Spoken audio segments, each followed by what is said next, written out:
This evening we are to talk on the subject of the solar symbolism as it relates to the mystery of the Messiah, as this mystery was understood by ancient peoples. In order to get a little background for this theme, we want to go a little further in establishing our great system of astronomical symbolism. About 300 years before the beginning of the Christian era, there lived a man by the name of Aratus. He came from the area of Soli, which is now Cilicia, and it was from this same region that St. Paul came. It may therefore be due to this and to the great esteem in which Aratus was held that he is considered today as the only non-Christian writer, non-Jewish writer, to be quoted in the New Testament. The quotation occurs in the 17th chapter of St. Paul. Paul is speaking in Athens at his famous sermon given by the altar of the unknown God. And he says, in addressing the Athenians, "As your poets have said," referring to God, "we are his offspring." This is from the 5th line of the Phenomena of Aratus of Soli. Aratus was no astronomer, and yet, weirdly or strangely enough, we regard him today as one of the most important figures in the history of astronomical research. He was a physician, a man of letters, an outstanding poet, and spent the second part of his life, second half, in the court of the king of Macedonia. The king was very much interested in the astronomical researches of a previous scholar who had left a number of verses and also considerable prose material under the general title, The Appearances. This title meant to imply the appearances of the heavens at different seasons and times. Aratus took the original notes and composed a magnificent poem of about 800 verses. In this poem, he epitomizes for us the astronomical knowledge of his time, a knowledge which was largely observational. But he gives us a number of things to think about, which have endeared him to the memory of the world. First of all, he indicates through his poem very clearly that at this time, his day, the great system of constellational symbols which we know now was already thoroughly established. He also tells us in the poem that these symbols had descended to his day from a remote and unknown antiquity. There is almost always an association between Aratus and the Greek scholar, statesman, and philosopher Thales. Thales went to Egypt about the 6th century BC, and perhaps from the Egyptians learned of the mysteries of the heavens. In any event, he is, by legend, accredited with the invention of a heavenly sphere. That is, a kind of globe, like our terrestrial globe. The outer surface of this sphere studded with stars and connected together to form the outlines of the constellations. So the ancients by the 6th century BC definitely had a spherical concept of the heavens. And they had made a kind of map or chart of all the constellations and the orbits of the planets and most of the other basic astronomical phenomena. The record left by Aratus of Soli, based upon these earlier writings and traditions, has made possible the uranographic charts and the system which we now use in representing the phenomena of the sky. So he was a very important man. And he gave us in his poem a great number of legends showing the close association in the Greek mind, the Near Eastern mind in general, between these star groupings and the great systems of myth, legends, and fables, which have always formed a part of Greek culture. Aratus points out that in all probability the star groups were named for the exploits and for the various deities and the various symbols with which they were associated. As, for example, the wonderful exploit of the Argonautic expedition was preserved in the heavens in the form of the constellation Argo, the ship. Now, we also realize that in Greek myths, when a human being achieved a very heroic estate and became more than human, he was in the end frequently picked up and carried into the sky to form a star or a constellation. Several mortals were so honored. This probably merely tells us that the physical or human exploits of the person became part of the astronomical lore of the people. Therefore, when we point out certain parallels in symbolism between astronomy and religion, as has been rather clearly set forth by numbers of writers in their astrotheological dissertations, we do not mean to imply that our religion merely began as star worship. Rather, we mean to convey the idea that by degrees we bestowed upon the heavens certain concepts which arose within the human being himself. The heavens were like a vast mirror, sparkling with lights, and man, looking into this magic mirror of the sky, saw rising before his mental eye strange visions, wonderful symbolic patterns. The more he meditated upon these, the more he filled them in out of his own understanding, until the strange dark mystery of night became indeed a processional of wonderful figures, symbols, and devices. By degrees, man interpreted the lives of deities and of heroes in terms of the sidereal elements and factors. In his study of the heavens, man was immediately impressed by that powerful star which was for him the giver of life. That star is the sun.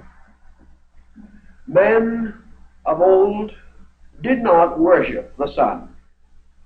They represented it, however, as the most appropriate symbol of the eternal source of life and light, seeking for words which failed, for various devices which were inadequate, any means they could imagine by which they could honor the great giver of life. Ancient man could find no emblem more splendid, no symbol more appropriate, no device more essentially truthful than this blazing orb of day. So throughout the world, at all ages and times, the sun became associated with religion. It was associated because, as the great Pharaoh Amenhotep IV pointed out, that the sun is the nourisher, the life giver. It shines upon both the just and the unjust. It recognizes no difference in creed or color or race. It is not denied to one people and given to another. The grain of the believer and the unbeliever planted in the earth will sprout with the light of the sun. The sun, therefore, is a universal concept. It belongs to no time. It bears upon itself no strange limiting symbols belonging to one group of culture or another. It is the ever-splendid orb of day. It is that which lifted man from the terror of night. In ancient times, men were afraid of darkness.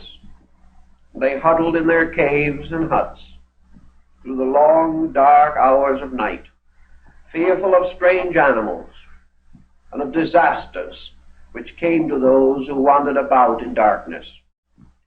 But with the rising of the sun, the world of realities was once more revealed. The ghosts retired. The demons were no longer powerful. The spirits of the dead returned to their graves.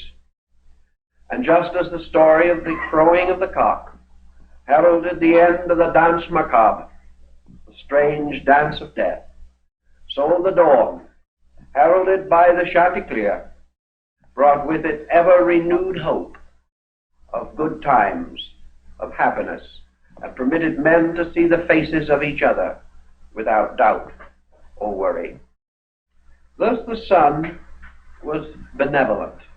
It warmed those that were cold, and while sometimes the tyranny of its rays caused great heat, for the most part in temperate zones where these philosophies were developed, it was a friend, the coming of which promised fertility, the time of planting. It was also the friend that brought the ripening of the harvest. It was also the friend whose departure in winter was a cause of the deepest regret. And the rebirth of this friend at the vernal equinox was the subject of continuous universal rejoicing. So the sun in itself was a wonderful and beautiful emblem to ancient man. Now the Egyptians, looking about them by the side of the Nile, where the sandy bank flowed down to the water, and where there was, in good season, much mud, which was the life of Egypt, observed a very curious thing. There was a little insect, a beetle, called the scarabus. It was very much like our familiar June bug. But this little beetle was a very industrious little creature. It would lay its eggs in a ball of mud, or perhaps of cattle dung. Then it would push this ball with its hind legs backward, usually up some slight incline. And when it had reached the top of the little incline, the beetle let go of the ball, which rolled to the bottom again. It then went down and rolled the ball up again. Now this might seem to be merely a fragment from Dante's Inferno, but actually this little beetle was gradually rounding the shape of the ball. It was taking this rough earth and gradually producing a pellet as perfect as a child's marble. When all was exactly the way the scarabus wanted the ball, it was then able, by this same strange backward motion, to push it along, rolling it on the ground a considerable distance until it came to the place which the insect had decided was suitable for the incubation of the eggs within the ball. Plutarch says the Egyptians believed that this little beetle actually rolled the ball into the Nile, or, as by symbolism, returned the seeds to the water of life. This beetle, therefore, was a very interesting figure to the Egyptian mind, and they could not divorce the idea that this little ball rolled along the ground was very much like the sun being rolled across the sky, that the sun was a kind of a body which contained the seeds of life, and these seeds were rolled up the hill from dawn till noon and rolled down the hill from noon to night, a great arc of the sky. The scarabus, therefore, became known as Khepera. And Khepera is a very interesting word in Egyptian because it has two distinct meanings. It is one of the titles of the sun god, and figures of the deity Ra as Khepera sometimes are shown with the scarab over the head, sometimes a human figure has the scarab for a head. But it was definitely a solar symbol. But as a solar symbol, Khepra, if you analyze the word as the Egyptian used it, means the becoming, or to be, or that which is all marvelous and wonderful. By extension, transformation. For out of this little ball of mud or dung was born the new living thing. It was the old sun god dying each year and being born again in the mystery of the annual resurrection. In their glyphs, the Egyptians sometimes represented the sun with the beetle in the center. And at some seasons, the beetle's wings were spread in beautiful color. And in other seasons, the wings were folded under the stony shell. The British Museum has one of the most magnificent scarabs, I suppose, in the world. It is of green basalt, representing the god Khepra. And you all know these little scarabs that we sometimes see in rings and things of that nature. Well, the great one in the British Museum is 5 feet in length, magnificently carved as the symbol of the deity of the sun. In their practical religion, of course, the Egyptians made use of the scarab for a number of devices. One was to replace the heart in the embalming of the mummy. What is called the heart scarab is usually about 3 inches in length and was placed in the cavature in the body left by the removal and separate embalming of the heart. This scarab was inscribed on the reverse with lines from the Book of the Dead. These lines were in the form of a prayer, asking that the great gods of Amentet should hear the prayer of the heart of the deceased and carry him safely through the mystery of death into the beautiful world of everlastingness. The scarabus was therefore the symbol of the resurrection. It was a creature that seemed to belong to the earth, but it could spread its wings and fly off into the sky. It was an ungainly creature, but beautiful in motion, according to the Egyptian concept, forever rolling its little ball back to the sacred Nile. Thus this became a very important solar emblem, and the great ship of the sun is shown supported by the claws of Khepra, the scarab. And the pharaohs wore this device as the symbol of their spiritual and temporal authority. Now we have a sun symbol, the scarab, representing not only the orb in the sky, but everlastingness, the resurrection of the dead, the restoration of the soul, the purification of those who passed into the other life.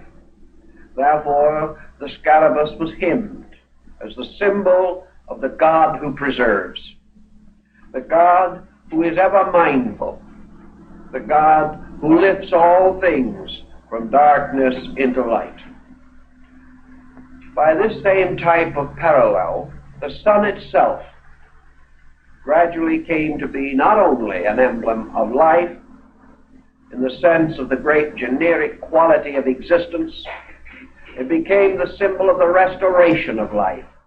It became the symbol of hope, of the restoration of all things that were dark and mysterious.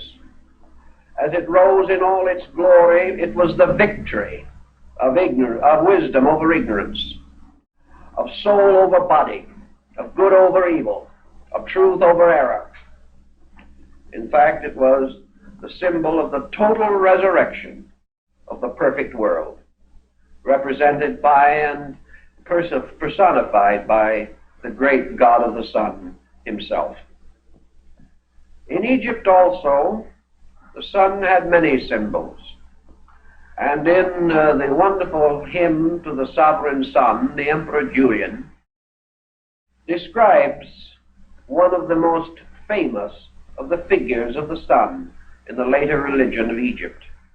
This was Asarapi, whom we know as Serapis, the great divinity, the guardian of the Alexandrian libraries. And we have some record from early time as to the nature and appearance of this deity. The Serapeum, which was his house in Alexandria, North Africa, was a splendid building with a high domed center and with extensions like the transepts of a church moving outward. And this place was filled with books, the great records, the recordings and reports of men from the earliest times, books upon stone and clay, books upon papyrus and other strange materials, originally some of wood and metal, and a little later some upon the skins of animals. Over this great library, which was said to have contained more than 400,000 pieces of recorded material, presided the wonderful symbolic figure of the Alexandrian Serapis. We do not know too much about the origin and meaning of the word. Serapis was not originally an Egyptian deity. It is quite possible that he came from Asia Minor. In any event, some temples and records about him have been discovered in Syria and the Lebanon. In any explanation, however, he came to Egypt and became one of the principal deities of the great Greek dynasty of pharaohs, the Ptolemies. Here in Egypt he found congenial resting place, and a beautiful figure of him on a magnificent throned pedestal stood in the center of the library. The head of Serapis was a strange and noble one. Long hair hung upon his shoulders, and a forked beard. Most remarkable were his eyes, which the ancients describe in detail. With all the majesty of this person, the eyes were those of a man of unutterable sadness, a strange, brooding face. And as one old writer said, that as you stood and looked at it, you could almost see tears springing up in its eyes. It was called the Weeping God. And yet it stood in all this learning with this strange and incredible sadness. The sadness as though it looked out with infinite solicitude upon a world of suffering. The robed figure of the deity was mysterious also, for some believe that it was an androgynous being. Certainly it was not intended to represent the muscular or heroic type, but the strange, sad, slender scholarship that went with the sadness of the face. Serapis wore upon his head a basket filled with living grain and all the symbols of growth. In one hand he held an instrument resembling a ruler or measuring stick, which was used to estimate the inundation of the Nile, so vital to the survival of the people. Beside him he supported with his other hand a strange staff consisting of the bodies of 3 serpents twisted together. And these 3 serpents each had a different head. One of the heads was that of a wolf. Another was the head of a lion. And the third, presumably, was the head of a bird. The wolf was called the head of the past, the lion of the present, and the bird of the future. And thus time was twisted together into a strange staff, which was used to support the mysterious figure of the deity. Serapis ruled his world, and the meaning of his name, perhaps from Asur, a form of the word Osiris. Asurapi could be the bull of Osiris, the Hapi or Api being a form of Apis. There is, however, another derivation, namely that it came from a word seraph, meaning to shine, the glorious. And we find the word in the Old Testament, in the Bible, also in the New Testament, as a symbol of the order or hierarchy of the seraphim, meaning the shiners, or the glistening ones. In any event, he was a shiner, because around the head of this sad, mysterious person was a magnificent aureole of sunburst rays. He was a solar deity. He was the sad, dying son of autumn, the sun who descends into the underworld and knows the experience of death. When the time came and the great library was sacked during the period of Theodosius, a mob broke into the Serapeum. For some time the mob remained at a distance, almost unable to approach the figure. They were frightened, they were awed by it. But mobs and panics have no respect for persons or for gods. And finally they attacked the statue, tore it down, demolished it, broke the pedestal upon which it stood, and finally burned the entire library. When the ashes were cold, and men began to search for the remnants and remains of their own vandalism, the church historian Socrates, not the Greek philosopher, the church historian, says that under the pedestal of Serapis, when they excavated after the destruction of the building, was found the monogram of Christ. Well, this is peculiar because that pedestal stood there and was placed there long before the beginning of the Christian era. But in any event, that Serapis was a solar divinity, we know. That this divinity was also regarded with some favor by the early Christians, we also know. For we are told by Clement of Alexandria, the ante-Nicene father, that when the bishops of the church went to Alexandria, they held their services first in the temple of Serapis and afterwards in the church of the Christian sect. This deity, therefore, is another strange and wonderful link with the great mystery of the solar God. We cannot attempt a long and detailed study of all the solar divinities, but in every instance we find in the faiths of men the emergence of what Carlyle calls the hero myth. Now, the hero myth comes in so many forms, from the most classical and abstract to the most common. Under the veiling of a story like Little Red Riding Hood is the old hero myth.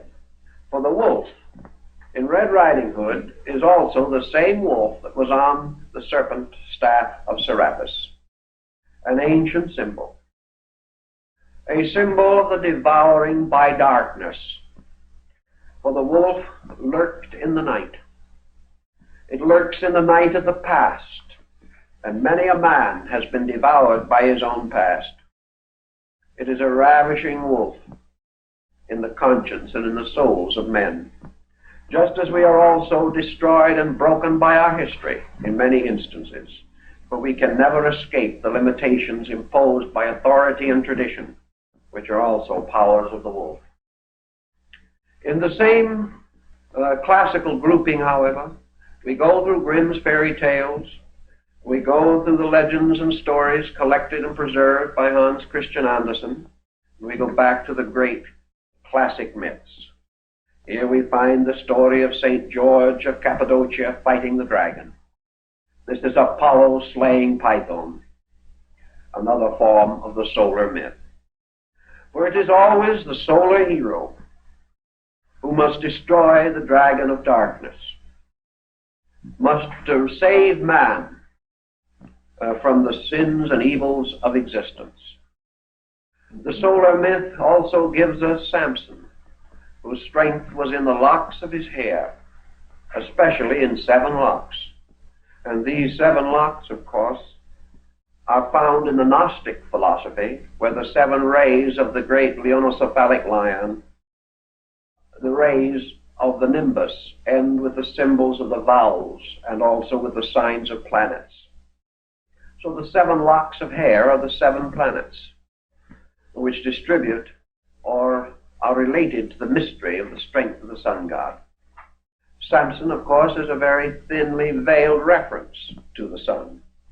Hercules, likewise, performing his 12 wonders, was a solar hero.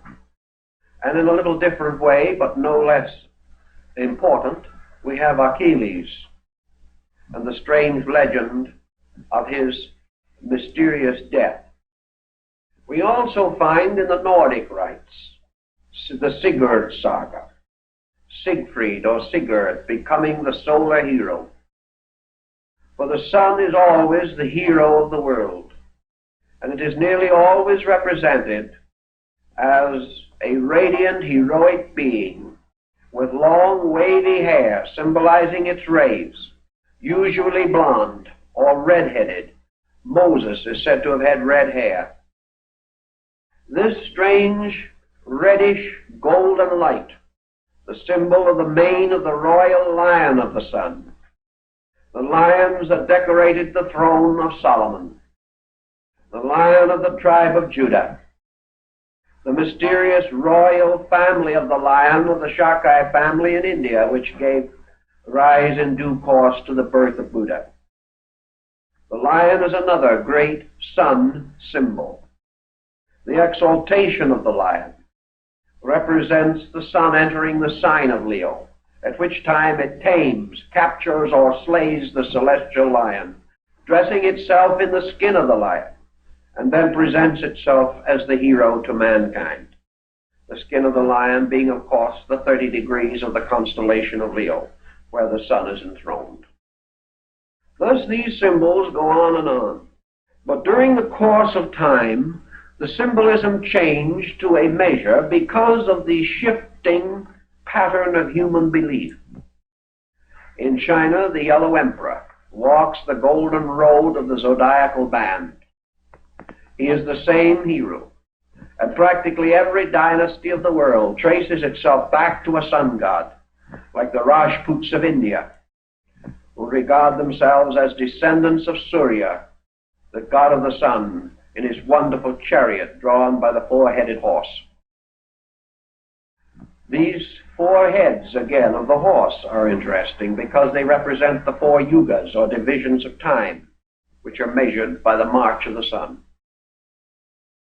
Chrysostom, the great saint of the Eastern Church, declares that the motions of time are represented by the horses drawing the chariot of the sun god.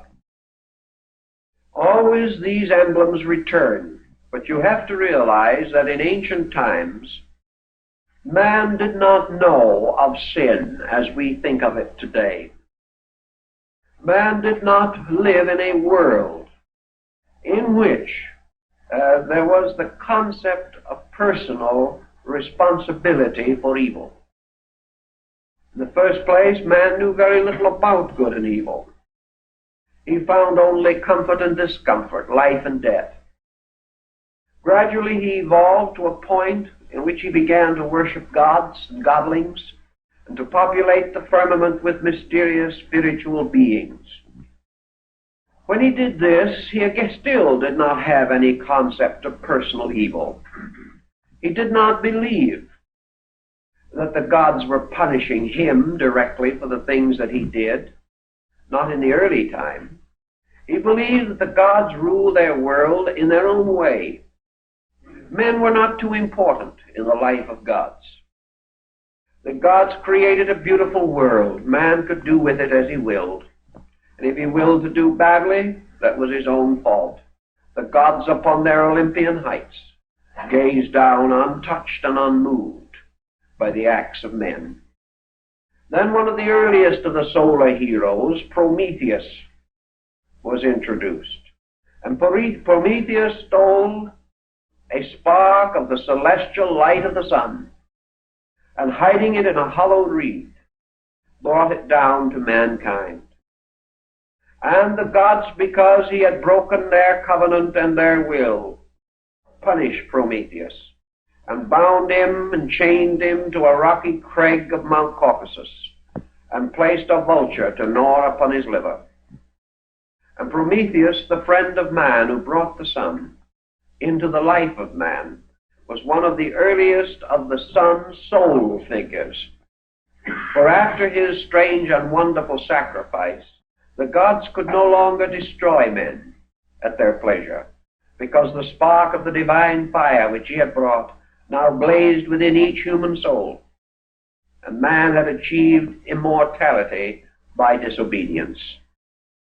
It's a very interesting legend and a very powerful psychological theme. Prometheus, therefore, is one of the soul men who sacrifices himself for the good of the world. The story of the sun, as we said, can be traced in your Nordic rites in the Kalevala of Finland, and in the wonderful massive stone carvings of Central America, Yucatan, and also in the paintings and glyphs of the North American Indians.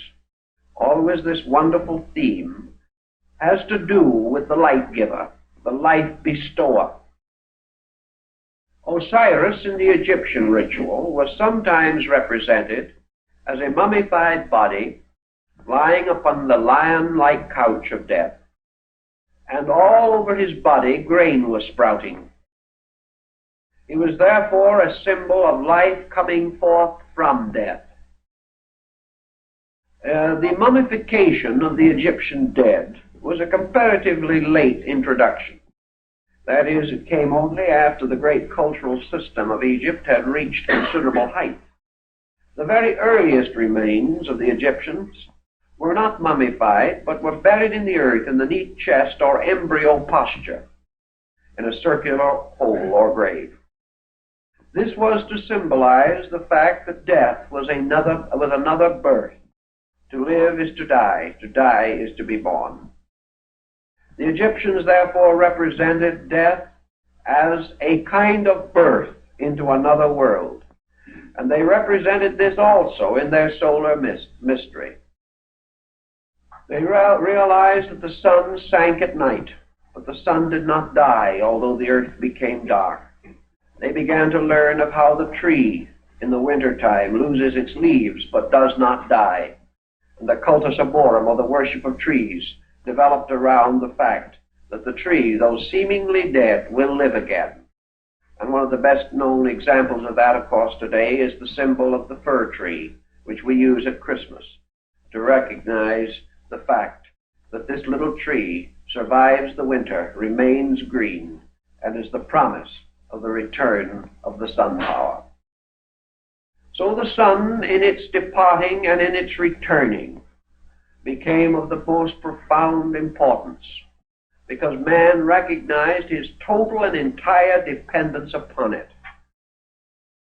Now, man also had certain moral qualms in his own heart and mind, and he began to realize that the sun deity, or the sun principle, the life principle, was in a strange way an unselfish benefactor of all things. Akhenaten and other great Egyptians, including Amenhotep, realized that in a strange way man needed the sun, but that the sun did not need man. Some way the coming of this great orb of light was for the good of man, or for the good of nature, not really for the aggrandizement of itself. It was therefore a sort of unselfish benefactor. It, needing nothing of itself, gave all of itself. Having nothing that man could do to make the sun better, the sun still did everything for man.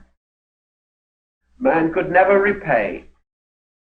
He could never do anything except perhaps offer his prayer and offer his consecration to the works of the sun. The sun did not need him. And this brings us to a problem that is of some interest perhaps in modern thinking, because today we are very much concerned over the effort to find adequate definitions for deity, or for the nature of first cause, and we argue back and forth as to whether or not God is a person, a principle, a being, an essence, a substance, or merely a continuance of eternal mechanistic principles in the universe. And nearly every title that men have given to the Son, other men have questioned and doubted. And wherever the solar deity has been venerated under one name, this name has come to be hated or loathed by persons of other beliefs. It's a very strange thing, but let us realize one point here that may be helpful. That in antiquity, in the days when the great appellations were given to the Son, nobody thought of them as definitions. No one was really trying to tell what the Son was, nor what the power was that was behind the Son. No one was standing in audacity to define deity. All of these terms, if you go back to their roots and meanings, are simply statements of praise. They are individuals bestowing upon the mystery the most wonderful words of honor and of veneration that they could conceive. It was no effort to define, it was simply that man bestowed every title that was good or beautiful or noble upon this supreme symbol of his own existence. Also man, early in his experimenting in thought and philosophy,